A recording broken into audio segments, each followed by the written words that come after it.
There's those people that say they can't afford it. They're still in the employee mindset. They're still in that scarcity mindset.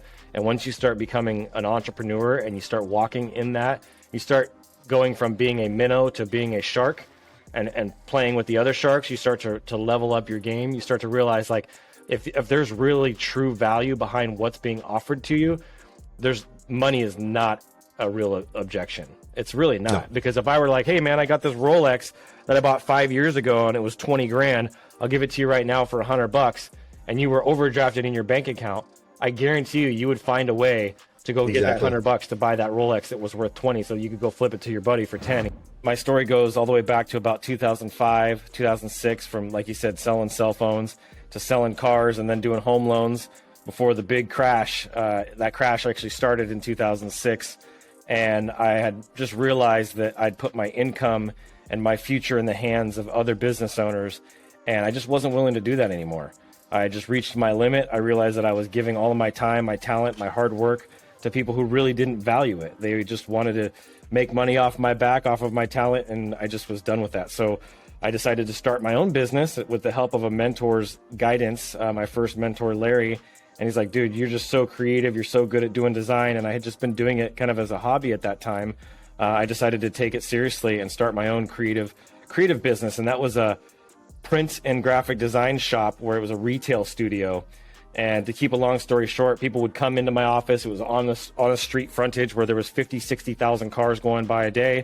And they would walk in because I had a sign shaker. I had big, beautiful signage.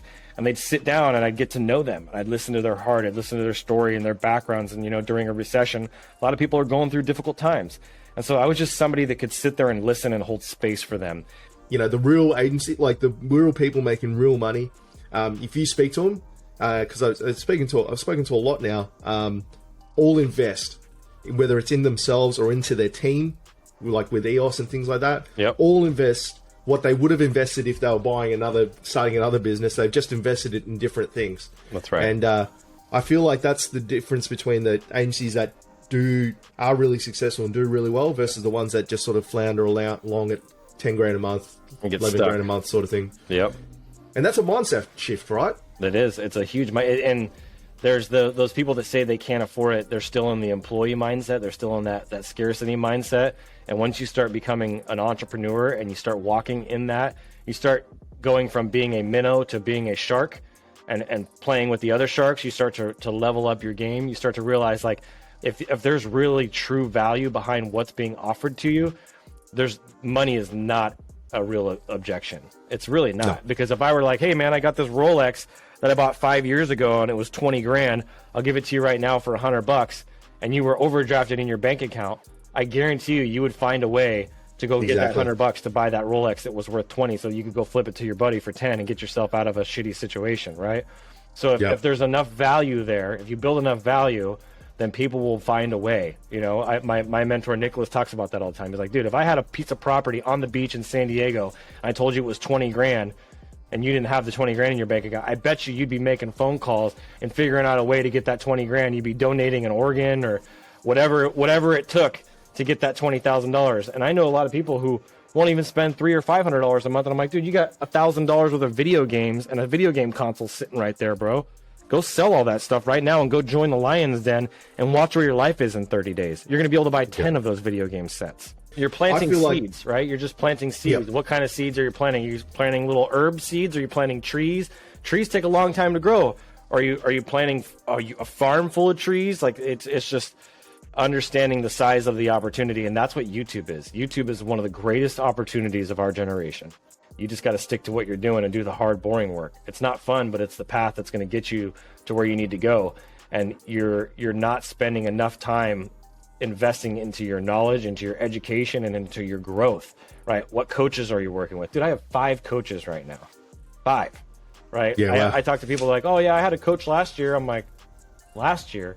What about this year? You know, so people really need to take that seriously as like the best players, the best in the game. You either want to be the best or you want to be third best or fourth best. Nobody remembers those guys. They only remember the guy who went all in on himself and made the investment and did everything that it took to reach the top. And it's just kind of like similar with pricing. People only remember the top guy and the bottom guy. Everybody else in the middle, they're like, oh, I just want to be in the middle, somewhere fair. And I'm like, no one's going to remember you. No one's going to care. You're just going to be clouded out with everybody else that's saying the same things because they have these limiting beliefs around money. Being a premium product, being a premium provider, that is the name of the game. I hear people talk about mentors and coaches and going, I'd love to have that relationship. I'm just curious to know how you got to the point where you have 5 coaches at once, and how unpack that a little bit. How does that actually work? So I set goals, right? I have very specific goals with very specific timelines. I have a book I'm working on. I've been working on for 2 years called Design Your Future. That book was very overwhelming for me. I'm not a writer, but I'm learning to become one. I'm gaining that skill. I have 4 other books now because I understand how to put together a book. I have 4 other books in the pipeline. Once I'm done with my first book, I have 4 other books that I'm going to write. One of them is about America and how it's the greatest brand ever, right? I have a whole book I've already outlined that I'm putting together for that. So what did I do? I put on my mastermind group, hey, I'm looking for an incredible book coach. Anybody know anybody?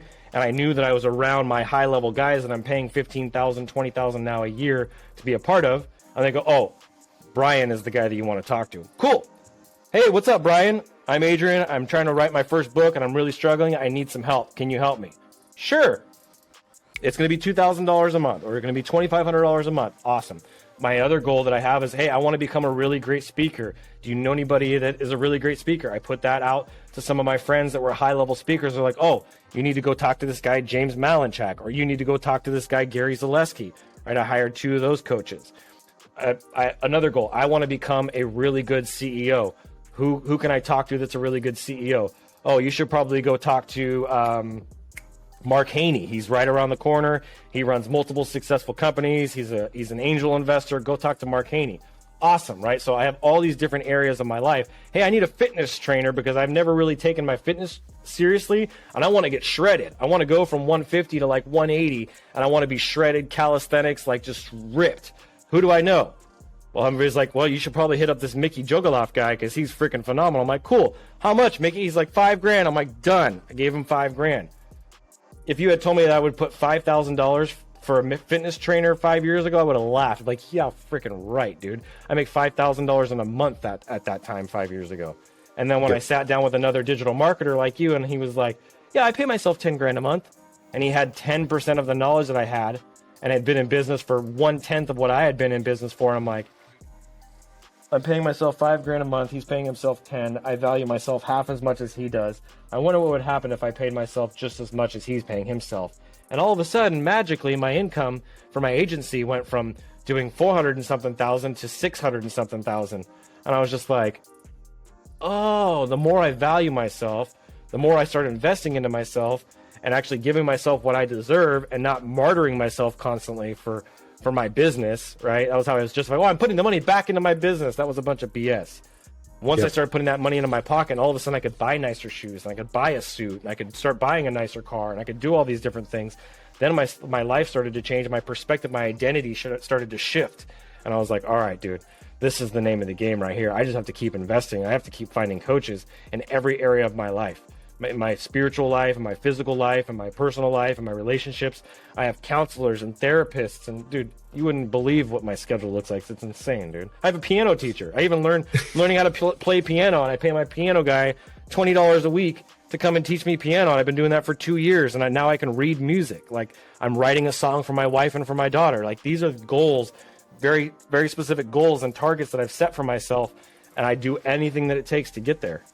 You know, so what would you tell someone that's sitting here listening to this and is super motivated right now?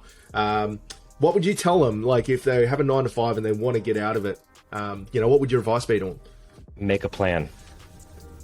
Make a freaking plan, because until it's in writing, until it's on paper, until it's in some Google Doc, Word doc, I don't care what it is, you need to put it down. It needs to be simple.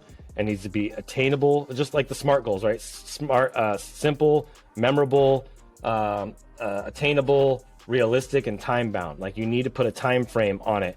And it's insane when you put timelines. Like, I used to put timelines of like, oh, I'm going to do this in the next 6 months. And then one of my mentors challenged me. He's like, dude, I want you to do it in the next month. And I'm like, dude, there's no way I can do that in a month.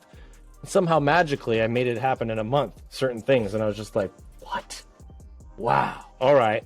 So put that pressure. If you give yourself too much time, you're going to wait to the last minute if you're a procrastinator. And I'm a procrastinator.